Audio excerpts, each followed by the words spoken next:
Hello, ഇന്നത്തെ നമ്മുടെ video എന്ന് പറയുന്നത് ഒരു അറബിക് ഫേസ് പാക്കാണ്. അറബിക് ഫേസ് പാക്കിൽ നമ്മൾ മെയിനായിട്ട് യൂസ് ചെയ്യുന്ന സാധനം എന്ന് പറയുന്നത് റാഗി പൗഡറാണ്. ഒരു ടീസ്പൂണോളം റാഗി പൗഡർ ആഡ് ചെയ്ത് കൊടുക്കുക. റാഗി പൗഡർ എന്ന് പറഞ്ഞാൽ മുത്താറിപ്പൊടി, ചൊള്ളാണ്ടിപ്പൊടി എന്നൊക്കെ പറയും. അതിലേക്ക് ഒരു ടീസ്പൂണോളം ചെറുനാരങ്ങ നീര് ആഡ് ചെയ്ത് കൊടുക്കുക.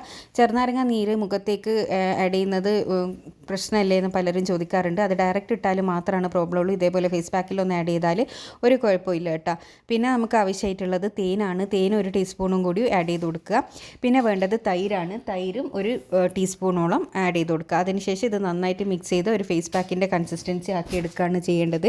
ഈ ഒരു ഫേസ് പാക്ക് നിങ്ങൾക്ക് ഡെയിലി വേണമെങ്കിൽ യൂസ് ചെയ്യുക, അല്ലെങ്കിൽ വീക്ക്ലി 2 പ്രാവശ്യമായിട്ടും ചെയ്യുക. ഒറ്റ യൂസിൽ തന്നെ ഇൻസ്റ്റൻറ്റ് ഗ്ലോ കിട്ടും. പക്ഷേ അത് പെർമനൻ്റ് ആയിട്ട് കിട്ടണമെന്നുണ്ടെങ്കിൽ നിങ്ങളിത് കണ്ടിന്യൂസ് ചെയ്യണം. കാരണം നമ്മൾ ഹോം മെയ്ഡ് ഫേസ് പാക്കുകൾ എപ്പോഴും അങ്ങനെ ചെയ്താൽ മാത്രമേ റിസൾട്ട് ഉണ്ടാവൂ. ഇതിൽ നമ്മൾ വേറെ എന്താ പറയുക, കെമിക്കൽസ് ഒന്നും ആഡ് ചെയ്യുന്നില്ല. അപ്പോൾ നല്ല നാച്ചുറൽ ആയിട്ടുള്ളതായത് കൊണ്ട് തന്നെ നമ്മളിത് ചെയ്യുന്നത് നിർത്തിയാൽ അതിൻ്റെ ആ ഒരു റിസൾട്ട് പോകും. ഇത് മുഖത്തേക്ക് ഒരു 25 മിനിറ്റെങ്കിലും വെച്ചതിന് ശേഷം സാധാരണ വെള്ളത്തിൽ കഴുകി കളയാന്നാണെങ്കിൽ നല്ല അടിപൊളി റിസൾട്ട് ആയിരിക്കും. അപ്പോൾ എല്ലാവരും ഇതൊന്ന് ട്രൈ ചെയ്ത് നോക്കുക. എൻ്റെ ഒറ്റ യൂസിൽ തന്നെയുള്ള റിസൾട്ട് കണ്ടാൽ തന്നെ നിങ്ങൾക്ക് മനസ്സിലായി ഇത് എത്രത്തോളം എഫക്റ്റീവ് ആണെന്നുള്ളത്. റാഗി പൗഡർ സ്കിൻ വൈറ്റനിങ്ങിന് ഒരുപാട് സഹായിക്കുന്ന ഒരു പൊടിയാണ്. അപ്പോൾ എല്ലാവരും ഒന്ന് ട്രൈ ചെയ്ത് നോക്കുക. ട്രൈ ചെയ്തതിന് ശേഷം നിങ്ങളുടെ അഭിപ്രായം കമൻറ്റിലൂടെ വന്ന് അറിയിക്കുക.